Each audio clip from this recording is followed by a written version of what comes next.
Chapter 1. The Mystery. Is it possible that behind what is happening to America and the world lies a mystery hidden in the ancient inscriptions of the Middle East? Is it possible that the ancient entities known as the gods are more than fiction and possess an independent reality? Is it possible that they have returned to our world? Could these entities lie behind what we see on our television screens and computer monitors, what we find in our shopping centers, what our children are being taught in their classrooms, what our leaders announce and implement? Could they lie behind the current events, news, and movements of our times, and behind what is even now influencing our lives without our realizing it? Is it possible that one of these ancient entities once paid a visit to New York City and started a cultural revolution that is still transforming our world?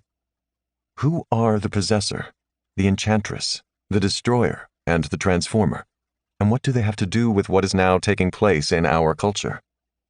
Could there be a mystery that lies behind and explains the sign of the rainbow and the reason it is now saturating our culture? And could that mystery go back to the temples of ancient Mesopotamia? Could the mystery of the gods have actually determined the outcomes and timing of Supreme Court rulings down to their exact days? Is it possible that the dynamics of ancient mythology have actually played out in our public squares and on our city streets in real time? Could these gods or beings actually be the unseen movers and catalysts of modern culture? Could they even now, at this moment, be at work transforming the modern world beyond recognition? What is it all leading to? We will now embark on a journey beginning with the ancient entities known as the Shadim. We will remove the veil to uncover the first and most important revelation underlying the mystery of the gods. We will see the ancient transformation concerning the gods that changed world history. We will open up a 2,000-year-old warning involving a house of spirits and what it foretells concerning the modern world. We will then see how the gods of the ancient mystery have come into our world. We will uncover the Dark Trinity and how it has changed our culture. We will reveal how the gods are working and moving in all that is taking place around us, how they are initiating social upheavals and cultural revolutions, indwelling our politics, transforming our world, and even our lives. Finally, we will open up the meaning and significance of it all, what it portends, what it will lead to, and what we need to know and do in light of it. A warning. The mystery revealed in this book will touch the sacred cows of our culture and age. It will broach that which is deemed unbroachable, speak that which is judged as unspeakable, question the unquestionable, and reveal that which has not yet been revealed. It will address the most radical and controversial issues of our time, the front lines of cultural upheaval, the catalytic forces that are now transforming society, civilization, history, and life, as these have been known. As it progresses, the mystery will become more intense and more explosive. Thus, the latter part of the revelation will be even more so than the first. At the same time, it will touch these sacred cows and issues in a way in which they are not normally touched, illuminated by the light of a mystery that goes back ages to ancient times. What one does with the revelations is in one's own court. The purpose of this book is to reveal them. Chapter 2. The Return of the Gods. The gods have returned. They had been away for ages. The ancients had exiled them. They wandered the barren and desolate places, the deserts and wildernesses, the alleyways and ruins, the graves and sepulchres. They haunted the underground, the dark realms of the forbidden, the taboo, and the dead. They inhabited the shadows of the outer darkness. In their days of glory, they had reigned over tribes and nations, kingdoms and empires. They had subjugated cultures and mastered civilizations, infusing them with their spirits, saturating them with their images, possessing them. They sat enthroned in marble temples and shrines of wood and stone, by hallowed trees and rivers, in sacred groves and in mountaintop sanctuaries. Their statues and carved images looked down at their worshippers who approached their altars with offerings and tributes, sacrifices and blood, even human victims.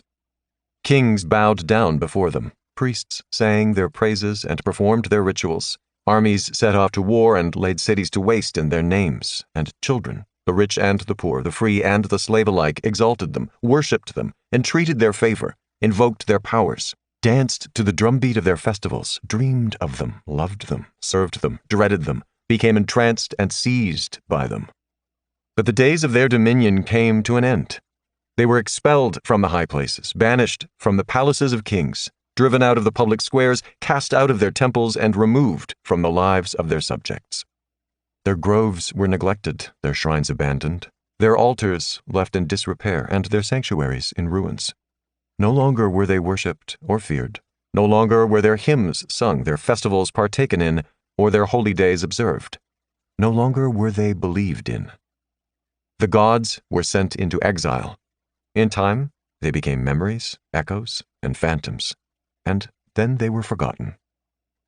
In the days of their absence, kingdoms had risen and fallen, nations had disappeared, an empire had collapsed, and a new civilization had been born. The world they had left had disappeared. In its place had risen another that was altogether foreign to them. In their absence, man had charted the earth, vanquished nature, dissected the fabric of life, and codified the universe. The forests were no longer enchanted, the shrines were no longer sacred, and nature was no longer magical. The scientist now wore the mantle of the prophet, and the garments of the priest had been replaced by lab coats. The world had been disenchanted. It was then, having demystified the earth and awash in his newfound powers, that man decided he had no need of any god, and it was then and by that the ancient door was set ajar. The long-locked portal of the gods was reopened. Thus was their conjuring, their invocation, and their return. And so it began. They came back from the desolate places and from the dark and forbidden realms. They came up from the underground and from the dwelling places of the dead. They stepped out from the shadows. They came slowly at first, as the door had at first only been slightly opened. Had their entrance been too rapid, it would have been repelled, and the door would have closed. But by entering with measured steps, they were able to keep the door ajar and then open it still wider. And as the shock that followed each of their steps dissipated, the resistance to their return would be overcome. The world they now entered was unlike the one they had left. In the former world, cities glowed with the light of oil lamps and walls were adorned with carved images. But in the world they entered, cities were illuminated with electrical currents and images of light moved across billboards and movie screens, television sets, and computer monitors. The gods could not rule over the modern world as they had over the ancient, not in the same way. But they would rule over it. They would not return to the high places and groves or to their ancient shrines and temples. They would inhabit the new seats of power by which the modern world was led and make of them their thrones. They would come upon the movers and influencers of modern culture and make of them their instruments. To gain dominion over the modern world, they could not appear as they had in ancient times, though there was still a remnant of those who worshipped them and who called them by name. They were of the fringe. To the modern mind, the gods did not exist, and few would serve them if they believed they did. So the gods came back in disguise. They altered their appearances. They took on new identities and gave themselves new names. They came as spirits of enlightenment, freedom, and power. They came as secular gods, new gods, alternate gods, gods that granted godhood, gods that denied that they were gods, and gods that declared that there were no gods. They came as gods of the modern world. And so the gods returned. And having returned, they began working their dark magic, prodding and impelling, tempting and seducing, drawing away, uprooting what was planted and planting what was not, overturning, transforming, moving the ancient markers, breaking down the ancient hedges, and forcing open the ancient gates. And as the seeds of their planting came to fruition, and their spirits infused more and more of the modern world, they grew still more powerful. And so the gods now dwell among us.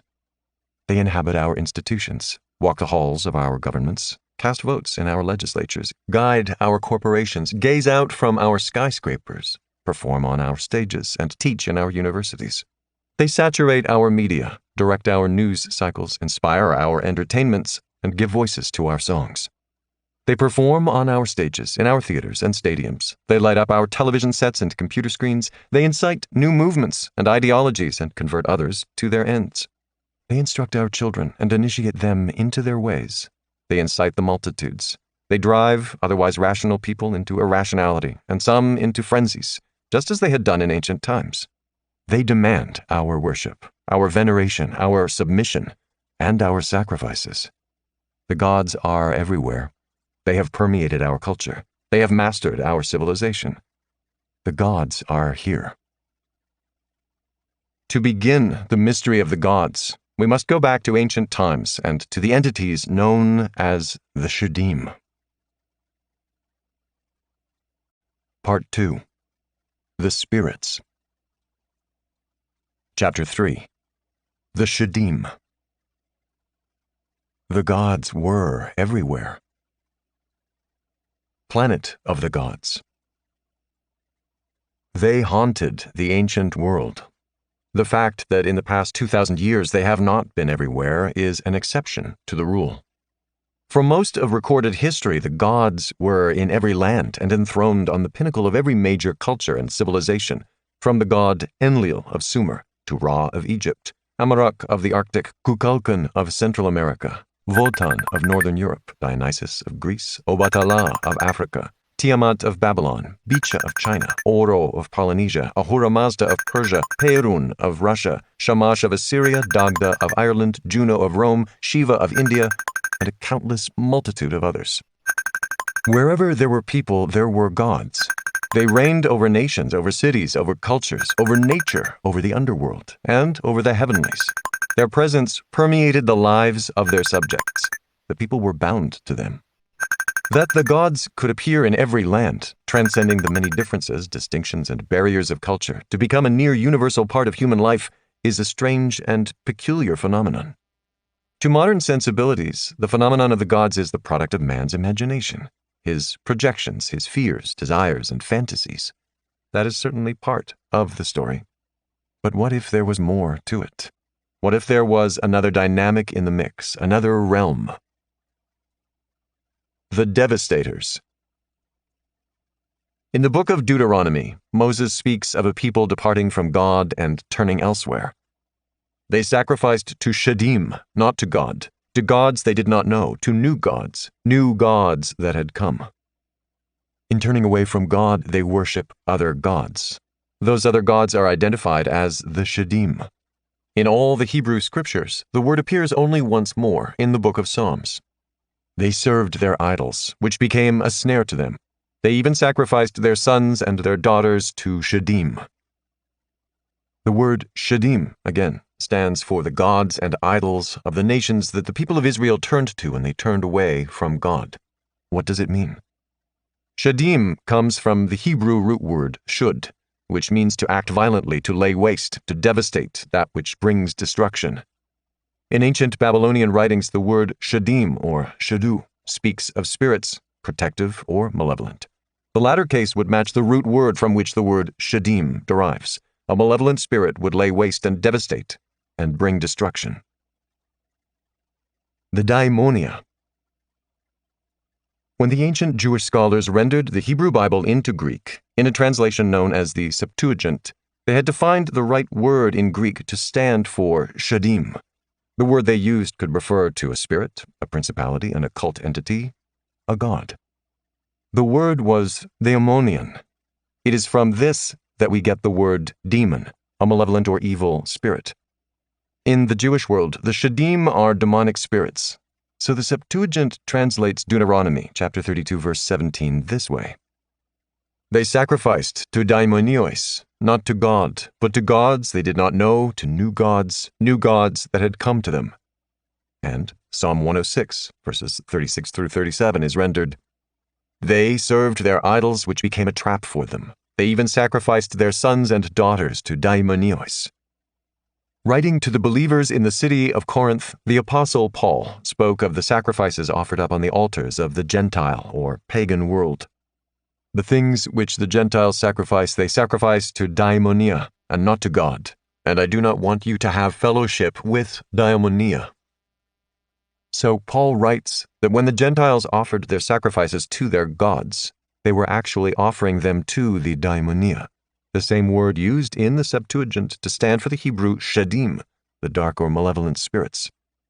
The ancient Greeks viewed the daimonia much the same way that the Babylonians viewed demons, as spirits that could be good or evil, while in the Bible the word is used only to signify spirits of evil.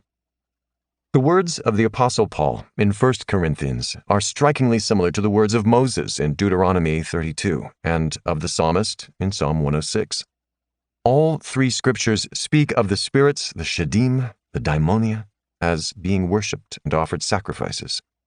In Deuteronomy and Psalms, those sacrificing to the Shadim are Israelites who have turned away from God. In 1 Corinthians, those sacrificing to the daimonia are of the pagan world. The entities. All three reveal a connection that is far-reaching and profound. When the Israelites offered up their children as sacrifices, they were doing so on the altars of specific gods. Likewise, the idols to which the Gentile world offered up sacrifices represented specific deities, gods of the pagan world. In other words, the gods of ancient Canaan and Phoenicia to which the Israelites sacrificed were not simply the figments of pagan imagination, but actual spiritual entities.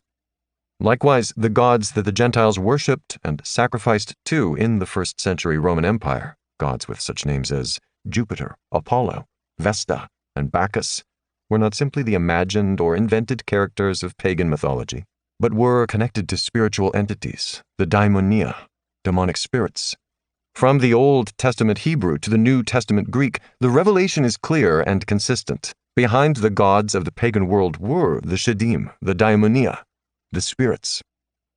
Worship is connected to spirituality. Spirituality is connected to the spirit or to spirits.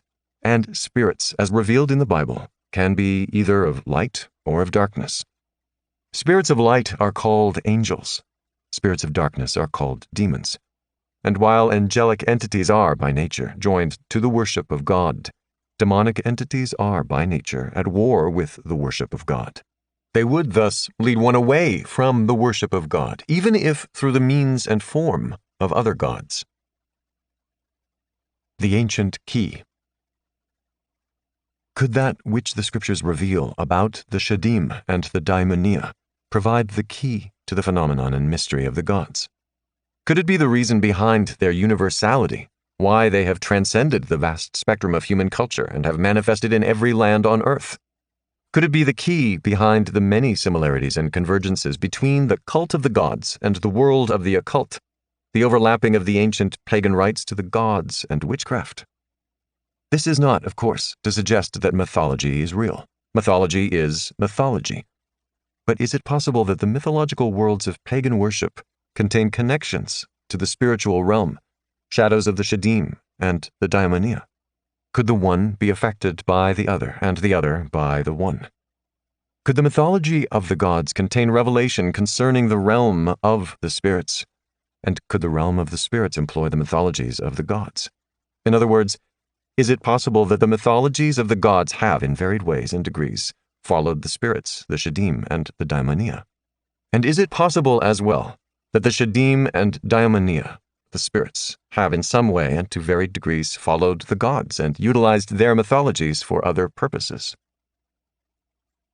Note: from this point forward, when the gods or a specific god is spoken of as possessing agency, consciousness, and will, it is referring to the spirits and principalities that lie and operate behind them.